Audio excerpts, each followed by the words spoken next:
How old are you now? Are you one? Are you two? I'm just kidding. I'm not going to make you listen to me count to 40. At 12:15 midnight, 12:15 a.m. on October 25th, I will be turning 40 years old.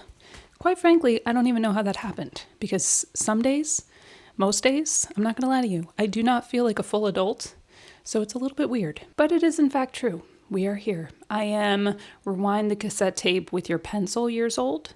I am be kind, please rewind years old. I am knowing how to define a woman years old. I am people fist fighting in the parking lot over a Cabbage Patch doll years old. I am had a whole childhood without the internet years old. That, I have to say, is probably the best part. I am the age where I can't just drink a normal hot chocolate. I have to put in 27 types of collagen and creatine.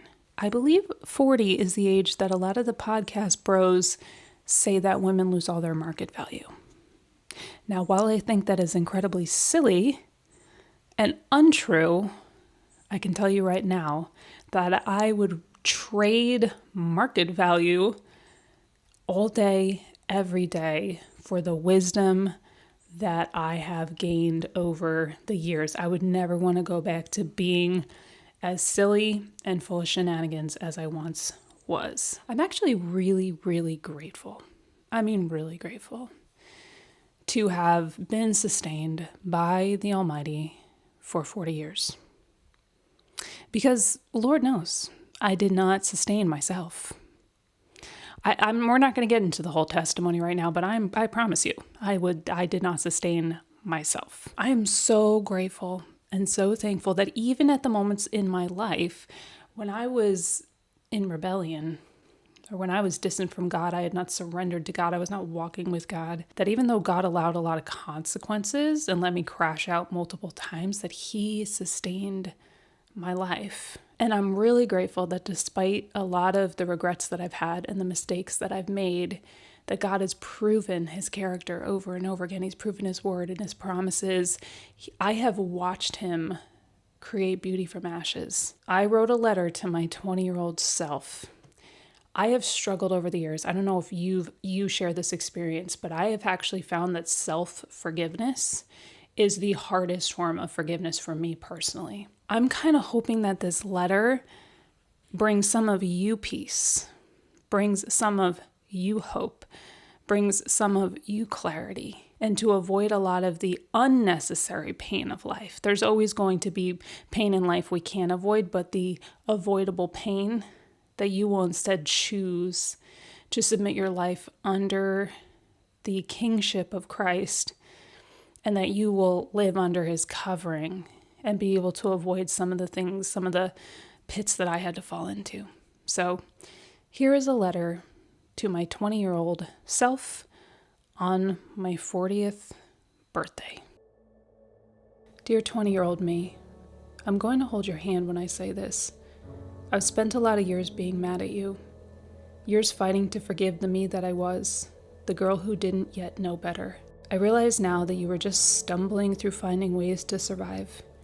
You wanted to understand life, to find healing and peace, to make sense of why things hurt the way they did. And in the process, you ran hard after things that were never meant for you. But looking at you now, I see you differently. God has softened my heart towards you. Through you, He's grown my compassion for other people, for all the ones trying to do their best with what they know.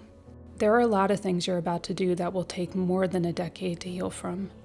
But here's what I've learned in the process. You think you have to be what everyone wants. You feel like you're always falling behind. You think if you can just hold all the pieces together, maybe life will finally make sense, but it won't. Not until you really understand what surrender means. Not until you learn that believing in God is not the same as walking with Him. You'll look for peace in people and in an identity that was never meant to be yours. You'll shape-shift to fit rooms you were never meant to stay in. You'll try to earn love, and you'll confuse attention for worth. You'll make choices that will cost you years in love, in health, and in identity. You'll learn that some heartbreaks are ultimately holy, because they strip away the idols you didn't know you built. You'll chase healing through the world's wisdom, through rituals, remedies, and self-made light, but none of it will fix your body or your soul. You'll get lost in the new age for a while, chasing spirituality without authority or surrender. You'll talk about light, but you'll walk in some darkness. And even then, he'll come find you, because that's who he is, a father. You're going to lose people and animals that you love. You're going to lose versions of yourself that you thought you needed. You'll walk through grief so deep it'll take your breath away. But it's there in that quiet where you'll start to hear his voice. You'll think that your lung collapsing at the start of your career is a tragedy. But one day you'll see it as mercy.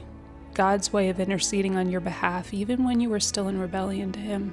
You'll look back one day and realize that what you thought was failure was actually formation, and what you thought was punishment was divine protection.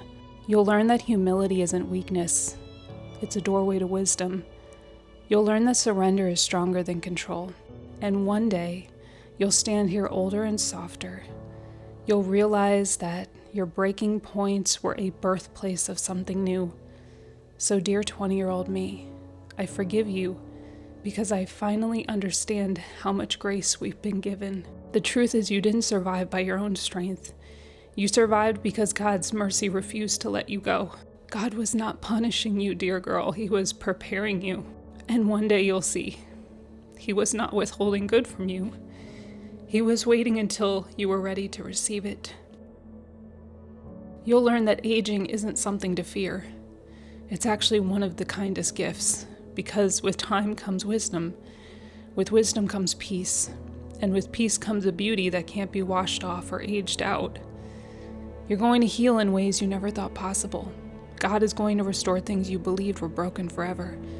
You'll find wholeness in your body, your mind, and your spirit, and it won't come from striving, but from abiding. Seek wisdom with all your heart. Guard your peace like treasure.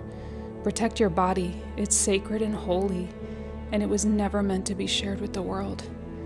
Find people who love you not because of what you do, but because of who you are. Build a quiet life. Stay soft even in a harsh world. Let God use your scars to remind others that healing is possible. And when you wonder if you've gone too far, remember, you can never wander beyond the reach of his grace. Hang in there, sweet girl. It gets better. Love me.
So,